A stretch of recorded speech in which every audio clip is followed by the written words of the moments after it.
সম্মানিত সুধী মণ্ডলী, আলাপ গল্প আনন্দ এই চ্যানেলের পক্ষ থেকে আমি ফিরোজ কবির আপনাদের জানাচ্ছি একরাশ প্রীতি ও শুভেচ্ছা। আশা করি আপনারা সকলেই ভালো আছেন, সব সময় ভালো থাকেন, সুস্থ থাকেন, এটাই আমাদের প্রত্যাশা। আজ আমি দাঁড়িয়ে আছি দিনাজপুর জেলার সর্বদক্ষিণের সর্বশেষ থানা একটি নদীর উপরে, যে নদীটি একটি ইতিহাস খ্যাত করতোয়া নদী, যেটা মুসলিম শাসন আমলে যার প্রশস্ততা ছিল ৩৩ কিলোমিটার। এর মধ্যে যমুনা নদীর কোনো অস্তিত্বই ছিল না এক সময়। এইদিকে পূর্ব দিকে আপনার হচ্ছে কামরূপ রাজ্য, পশ্চিমে ঘোড়াঘাট দুর্গ। এই ঘোড়াঘাট দুর্গ এবং কামরূপ রাজ্যকে ডিভাইডেশন করে রেখেছিল করতোয়া নদী। কালের ক্রমে এই করতোয়া নদী এখন তার আপন ঐতিহ্য হারাতে বসেছে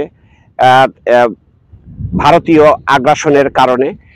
তো সেই নদীর পিঠেই দাঁড়িয়ে একটা সময় ঘোড়াঘাটের নামকরণ কিন্তু করা হয়েছিল বাজিঘট্ট। এই করতোয়া নদীর ঘাটকে কেন্দ্র করেই মুসলিম শাসন আমলে এখানে আপনার ঘোড়াকে গোসল করানো হতো, পানি পান করানো হতো, যার কারণেই এই ঘোড়াঘাটের নাম এক সময় বাজিঘট্ট নামে নামকরণ করা হয়েছিল, পরে রূপান্তর করে ঘোড়াঘাট নামকরণ করা হয়। এখানে এই দিনাজপুরের সাথে এই করতোয়া নদী বর্তমান গাইবান্ধা, রংপুর এই জেলাগুলোকে যোগসূত্র স্থাপন করেছে একটি ব্রিজের মাধ্যমে। আপনারা সুধী মণ্ডলী, একটা ব্রিজ আপনারা দেখতে পাচ্ছেন। এই ব্রিজটি অত্র এলাকার মানুষের প্রাণের দাবি হিসাবে এই ব্রিজটি কাঙ্ক্ষিত ছিল, যেটা পর্যায়ক্রমে রাজনৈতিকভাবে, সামাজিকভাবে, রাষ্ট্র পর্যায়ে বিভিন্নভাবে উপস্থাপন করবার কারণে আজকে আমরা একটি পূর্ণাঙ্গ ব্রিজ দেখতে পাচ্ছি। 1981 সালে এবং তার আগের সময় এই নদীতে যে সকল মানুষ পারাপার হতেন নৌকার মাধ্যমে, প্রতিদিন গড়ে আপনার 4 থেকে 5 হাজার লোক নৌকাতে পারাপার করতেন এবং মালামাল পারাপার করতেন। তো এই এলাকার মানুষের কষ্ট লাঘব করবার জন্য 1981 সালে শহীদ প্রেসিডেন্ট জিয়াউর রহমান এই এলাকায় একটি রাজনৈতিক প্রোগ্রামে আসেন। খাল খনন কর্মসূচির অংশ হিসেবে এই এলাকায় কিছু কার্যক্রম তিনি বাস্তবায়ন করেন।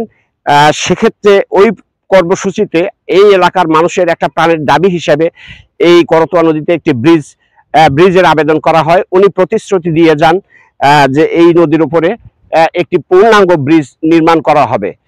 কিন্তু দুঃখের বিষয়, তিনি এই ঘোষণা দিয়ে যাওয়ার পরে 2 দিনের মাথায় তিনি আততায়ের গুলিতে শাহাদত বরণ করেন। পরবর্তী সময়ে বিভিন্ন সময়ে এই এলাকার মানুষ তৎপরতা চালাইতে এই ব্রিজটি এখন পূর্ণাঙ্গ ব্রিজ রূপে আমরা দেখতে পাচ্ছি। এই ব্রিজ দিয়ে আপনার দিনাজপুর, জয়পুরহাট, পাঁচবিবি, বিরামপুর, হাকিমপুর, ঘোড়াঘাট এছাড়াও গাইবান্ধা, রংপুর, বগুড়া এবং বিভিন্ন জেলার মানুষ এই রুটটা ব্যবহার করতে পারে। তো যে কারণে এই এলাকার এই গুরুত্বপূর্ণ ব্রিজটি দেশের এবং অত্র এলাকার অর্থনৈতিক উন্নয়নে একটি বিশাল ভূমিকা রেখে চলেছে। আশা করি আপনারা এই বিষয়টা আপনারা দেখলেন। এই এলাকার আশেপাশে যে পরিত্যক্ত জায়গাগুলি আপনারা দেখতে পাচ্ছেন, এই জায়গাগুলো মোটামুটি খুবই একটি পরিচ্ছন্ন এলাকা, খুবই মনোরম একটি পরিবেশ। বিভিন্ন এলাকাগুলো থেকে মানুষ এখানে ঘুরতে আসেন, বেড়াতে আসেন। তো ঈদকে কেন্দ্র করে এই এলাকাতে অনেক লোকের সমাগম হয়। এটা একটা সুন্দর পিকনিক স্পট হিসেবে পৌর এলাকার একটা সুন্দর একটি পার্ক হওয়ার মতো একটি সম্ভাবনা আছে। তাই আমরা আজকে এই কন্টেন্টের মাধ্যমে সংশ্লিষ্ট কর্তৃপক্ষ এবং পৌরসভা কর্তৃপক্ষের কাছে আমরা আবেদন জানাই যাতে এই এলাকায় একটি পৌর পার্ক স্থাপনের একটা ব্যবস্থা গ্রহণ করেন। তো সবাই ভালো থাকবেন, সুস্থ থাকবেন, আগামী দিনগুলো আপনাদের সুন্দর সুখময় হয়ে উঠুক এই প্রত্যাশা রেখে আমি ফিরোজ কবির আজকে আপনাদের কাছ থেকে বিদায় নিচ্ছি।